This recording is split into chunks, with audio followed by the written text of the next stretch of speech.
মাত্র ১৫ বছর বয়সে ৩৫ বছর বয়সী এক ইমাম সাহেবের সাথে আমার বিয়ে হয়। এই তো সেদিন।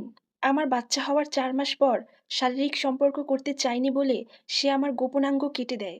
আমার যখন ১৫ বছর বয়স চলে, তখন পারিবারিকভাবেই মসজিদের এক ইমামের সাথে আমার বিয়ে হয়। আমার স্বামী আমার থেকে ২০ বছরের বড় ছিল। বিয়ের পরপরই আমাকে বাচ্চা নিতে বাধ্য করা হয়। বাসর রাত থেকেই জোর করে মিলনের ফলে আমি প্রায় সময় অসুস্থ থাকতাম। বিয়ের ১.৫ মাসের মাথায় আমি কনসিভ করি। আমার স্বামী দেখতে অনেক মোটা ছিল। প্রেগন্যান্সির সময় তার এরকম শারীরিক নির্যাতন সহ্য করতে না পেরে আমি আমার বাবার বাড়িতে চলে আসি। মাত্র ১ সপ্তাহ পরই সে আমার বাবার বাড়িতে এসে আমাকে নিয়ে যায়। প্রতি রাতে তার শারীরিক সম্পর্ক করতে না পারলে ঘুমই আসতো না। কিন্তু আমি যে অসুস্থ এটা সে বুঝতেই চাইতো না। পায়ে ধরে কান্না করলে সে আমাকে বলতো, "তোকে কি আমি এমনি, এমনি বিয়ে করেছি?" এভাবেই কষ্টে আমার দিনগুলো যাচ্ছিল। ৮ মাসের মাথায় আমার ব্যথা ওঠে। আমাকে ডাক্তারের কাছে নিয়ে গেলে ডাক্তার বলে সিজার করাতে হবে। কিন্তু আমার স্বামী কিছুতেই রাজি হয় না। এরপর সবাই অনেক বুঝিয়ে তাকে রাজি করায়। তারপর আমার একটা ফুটফুটে ছেলে সন্তান হয়। ছেলে হওয়ার ৪ দিন পর আমাকে আবার শ্বশুরবাড়িতে নিয়ে যাওয়া হয়। এমনিতেই আমার বয়স কম, তার উপরে আবার সিজার। খুব ব্যথা অনুভব করছিলাম। সেই রাতে আমার স্বামী আমাকে এসে জোর করে। আমি তাকে অনেক করে বুঝিয়েছি। অনেক হাতে পায়ে ধরে আমি সেদিনের মতো মাফ পাই। যাই হোক, এরপর বুদ্ধি করে পরের দিন সকালে মাকে আমার কাছে নিয়ে আসি এবং প্রতি রাতে মাকে আমার সাথে নিয়ে ঘুমাই। মা আসায় ২ টা মাস আমি নিরাপদে থাকতে পারি। এরপর দেখলাম সে আমার মায়ের সাথেও খুব খারাপ ব্যবহার করতে লাগলো। মান-সম্মানের ভয় মাকেও বাড়িতে পাঠিয়ে দিলাম। আমার ছেলেটার যখন ৪ মাস বয়স, একদিন রাতে আমি ওকে ঘুম পড়াচ্ছিলাম। এইসব কারণে সেদিন রাতে তার সাথে আমার খুব ঝগড়া হয়। কথা কাটাকাটি হতে, হতে এক পর্যায়ে সে আমাকে খুব মারে এবং অকথ্য ভাষায় গালিগালাজ করে। এক পর্যায়ে সে রুম থেকে বের হয়ে যায়। আমিও খুব রাগ করি। এরপর পরের দিন সকালবেলা উঠেই বাচ্চাটাকে নিয়ে আমার বাবার বাড়িতে চলে যাই। যার জন্য আমার স্বামী আরো অনেক বেশি রেগে যায়। এরপর সে আমাকে মেরে ফেলার পরিকল্পনা করে। আমিও সেদিন আমার স্বামীর সাথে শ্বশুরবাড়িতে চলে আসি প্রতিবারের মতো।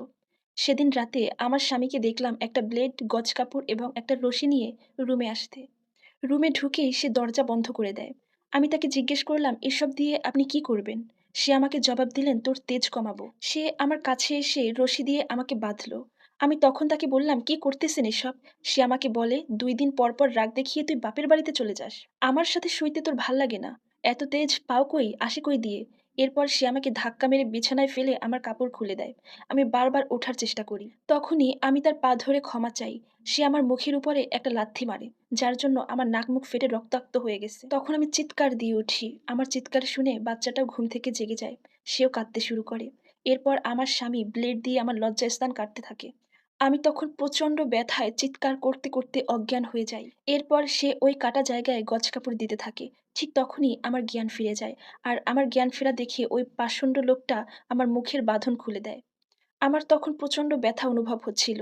আমি আবারও চিৎকার করতে, করতে অজ্ঞান হয়ে পড়ি। তারপর আমার আর কিছুই মনে নেই। যখন আমার জ্ঞান ফিরে আসে তখন দেখি শ্বশুরবাড়ির সবাই আমার চারপাশে। আর আমার পায়ের নিচটা রক্তে ভেসে যাচ্ছিল। এরপর আমাকে নিয়ে হসপিটালে যাওয়া হয়। হসপিটালে নিয়ে গেলে আমাকে আইসিইউতে রাখা হয়। কারণ আমার শরীরের সব ব্লাড পড়ে যায়। সেখানে নিয়ে আমাকে ৫ ব্যাগ রক্ত দেয়া হয়। শ্বশুরবাড়ির লোকজন আমার বাবার বাড়িতে কিছুই বলেনি। তারা বলেছে আমার ওইখানে ইনফেকশন হয়েছে। এরপর যখন আমি সুস্থ হই, আমি বাবার বাড়িতে চলে আসি। বাবার বাড়িতে এসে মায়ের কাছে আমি সব কথা খুলে বলি। আমার মায়ের সে কি আর্তনাদ! এরপর আমরা আইনের আশ্রয় নেই।